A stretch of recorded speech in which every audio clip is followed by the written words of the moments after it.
Yeah, well, they certainly. You see how well they shoot it from the 5 spot, the 4 spot. Jeter shoots it. Obviously, Artis and Young can shoot it, and then Luther, he hit I thought he hit one in the end of, maybe it was a 2 in the start of overtime. But they're certainly a terrific shooting team. Many guys shoot 40%. They run good offense, and we didn't do a good job. Obviously, a few times they were contested, but a talented offensive team, no doubt. Okay. Take one over here, Andrew. So your decision to start Kyle today, what do you think of his performance? Yeah, I mean, he struggled today. Obviously, he got some good looks. We're just looking to try to stretch the floor a little bit. Again, most of the guys, this wasn't a game for Jack, obviously, with the mobility of their forwards and their 4s and 5s. But for the most part, all the guys are going to get opportunities to play in that game. I know Ty didn't play that much, but I was hoping that he's been playing well, that he could maybe stretch the defense a little bit, get some shots to fall, and it just wasn't happening. That's part of growing and learning as a young guy. And, he got some lifts offensively. There's certainly good stretches of offensive basketball at times, but, to win, you got to be able to try to get some stops when it matters. And I thought they got what they wanted, and that was disappointing. You look at in that first half, especially second half, the second chance points. You look at the free throw disparity once again. We tried to drive hard and get to the line, and then a couple times we got to the line. I think we left a couple of front ends of bonuses. Did we twice miss the front end, or we missed 2? But, but we still had a chance. Heck of a shot by London to get it to overtime. And, very disappointing that they, got out 9 points right away. Got to be better than that. Tighten up some things for sure. Okay, we'll take Ava and then Mike. Tony, how much did you have to consider that when you were going with the small ball lineup that you'd be seeding size matchups? Yeah, they went inside. They're tough that way. I don't think we had much of a chance. At times we had Jared. He did a good job, and Isaiah, but that wasn't even that good of a rebounding team, to be honest with you. But I just thought that was our chance to attack a little bit offensively and spread the floor. And I thought, some guys got going and did some things.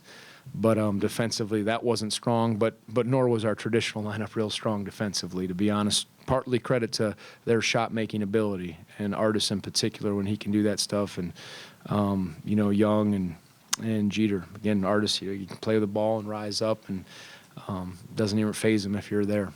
Okay, Mike. Specifically, the 3 threes that hit to open the overtime, they felt like maybe Jeter got lost a little bit as you were focusing on Young and Artis for obvious reasons. Is that Yeah. what you saw? It was breakdowns on our part. We had switched the dribble handoff, and we weren't supposed to leave them open. It was just those breakdowns.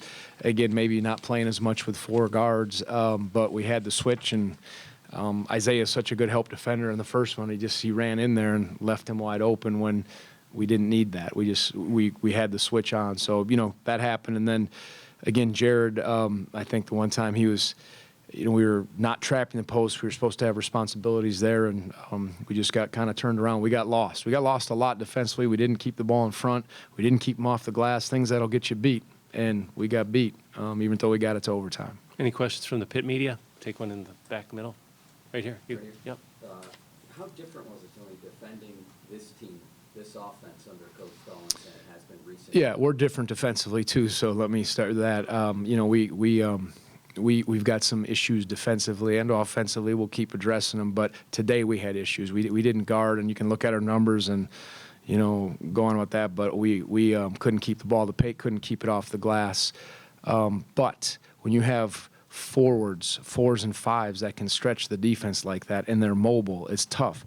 They were going in that direction last year with Coach Dixon offensively, and then Coach Stallings is a terrific offensive coach, terrific coach. And so they'll run 5-man motion. They're going to spread you out. He took advantage of a couple times, had a unique alignment with that post trap, got a couple easy ones, broke us down. So he did a terrific job, and they're a challenge because of their personnel and the actions that they're running. They're scoring the ball. They're averaging almost 90 a game. So we got them right to where they need it to be, so they'll keep that average.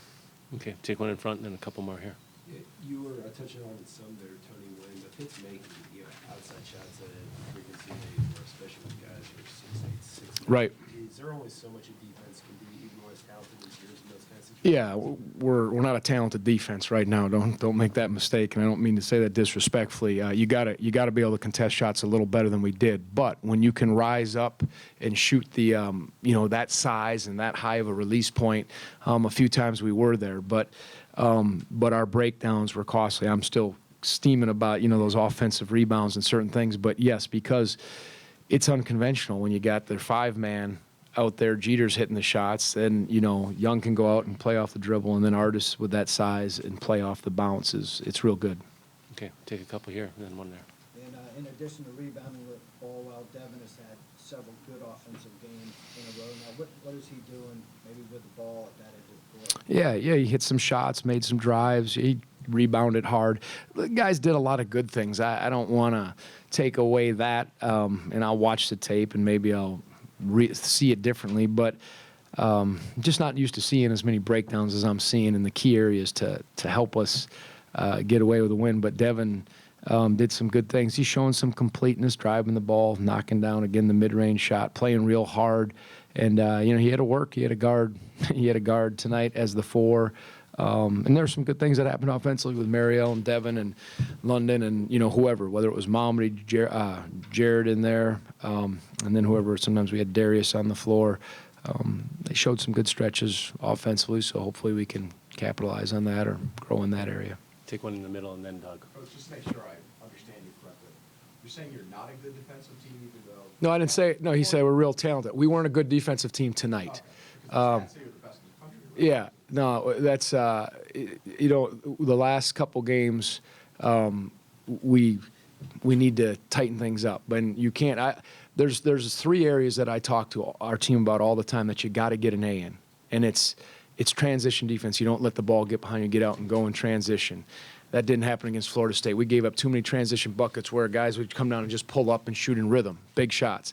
The other one is the ability to be a one-and-done team. Shot goes up, you get people off the glass. Our pack defense positions us to be a good defensive rebounding team. So shots goes up, you have responsibility to get a body on someone, hit them early, and we rebound as a group. And when you give up that many offensive rebounds and give them second chance points, those things just are tears in your defense. So we didn't keep the ball out of the paint. We had a lot of breakdowns that defense isn't something, we can rest on. We've played good defense in the past. It's an all-the-time kind of thing, and it wasn't on all the time. And that's, I just call it like I see it. Maybe I'll watch the tape and see it differently, but there were some big holes tonight that we can't afford against teams of this caliber in this league. Okay, one more right here. Just a thought on London's heroics at the end of regulation, and did you sense the team was spent at all going into overtime? I mean, they play 7 guys. We played, I don't know why I didn't play as many tonight, but I thought, okay, now let's play. Now let's make them earn. Now let's not. And the first 2 or 3 things, we just had those breakdowns, and we're trying, you're not going to be perfect, but I just thought we would make them earn a little more. And it was more one of those games where it felt like we were hoping they'd miss shots. And that's a bad feeling. And it wasn't like we're going to get stops. We're going to be able to make them earn. And if they hit fall away, tough contested 3, so be it. But they were hitting them every which way. In London at the end of regulation?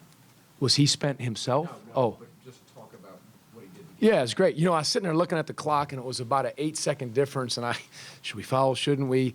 Can we get a stop? And can we just break and get a 3? And it worked out that time. I'm sure had it not, I'd have second-guessed myself, or I'd have thought maybe we should have fouled and tried to extend the game. But the comeback was very good, and the way that those guys finished and made some plays was real positive. So I take that for what it's worth. But I just know we have to be consistently better in some areas defensively to be a really good defensive team.